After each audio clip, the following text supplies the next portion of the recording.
রাষ্ট্রের নাম পরিবর্তন, জাতীয় পরিচয়পত্র, সংসদীয় আসন পুনর্নির্ধারণ ক্ষমতা নির্বাচন কমিশনের হাতে রাখা, 1971 সালের মহান মুক্তিযুদ্ধ এবং 2024 সালের গণঅভ্যুত্থানকে এক কাতারে আনা সহ কয়েকটি বিষয়ে দ্বিমত জানিয়েছে বিএনপি। জাতীয় ঐক্যমত্য কমিশনের মতামত জমা দিয়েছে বাংলাদেশ জাতীয়তাবাদী দল বিএনপি।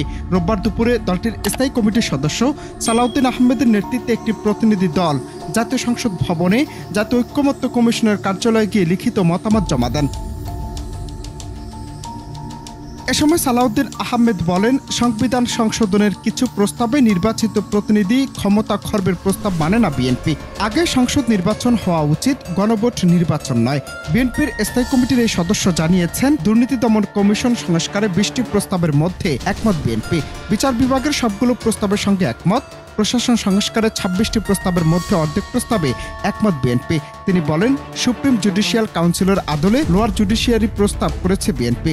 নির্বাচন সংস্কার কমিশনের রিপোর্টে 27টি প্রস্তাবের মধ্যে অধিকাংশ প্রস্তাব সংবিধান সংশোধনের সঙ্গে সংশ্লিষ্ট। সংবিধানের মূলনীতির পরিবর্তন সহ বেশ কয়েকটি বিষয় দ্বিমত জানিয়েছে বিএনপি। রাষ্ট্রের নাম পরিবর্তনের ক্ষেত্রে প্রজাতন্ত্র না বলে জনগণতন্ত্র বা নাগরিকতন্ত্র বা পিপলস রিপাবলিক অব বাংলাদেশের ক্ষেত্রে বাংলায় বলছেন জনগণতান্ত্রিক বাংলাদেশ, কিন্তু সেটার কোনো প্রয়োজন আছে বলে মনে করে না বিএনপি।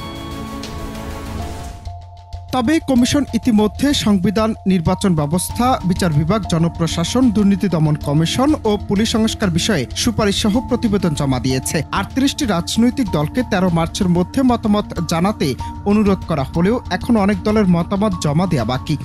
শুরুই করলেন রিপাবলিক দিয়ে, রাষ্ট্র দিয়ে, রাষ্ট্রের নাম পরিবর্তন দিয়ে, যেটাকে প্রজাতন্ত্র না বলে জনগণতন্ত্র বা নাগরিকতন্ত্র বা পিপলস রিপাবলিক অফ বাংলাদেশের ক্ষেত্রে বাংলায় বলছেন যে জনগণতান্ত্রিক বাংলাদেশ। আর রিপাবলিক শব্দ ইংরেজিতে কি থাকবে, পিপলস রিপাবলিক অফ বাংলাদেশ ইংরেজিতে কি থাকবে, কিন্তু বাংলার মধ্যে ওনারা নাগরিকতন্ত্র এবং জনগণতান্ত্রিক বাংলাদেশ লিখতে চান। সেইটার কোনো প্রয়োজন আছে বলে আমরা মনে করি না। দীর্ঘদিনের প্র্যাকটিসের মধ্য দিয়ে বাংলাদেশের মানুষ সেটা মেনে নিয়েছে রাষ্ট্রের নাম। এখন এই বিষয়টা দিয়ে যে আসলে কতটুকু কি অর্জন হবে সেটা প্রশ্নের দাবি রাখে, সেই জন্য আমরা এখানে একমত নই। অনন্ত হাসান মাসুদ, বাংলা টিভি, ঢাকা।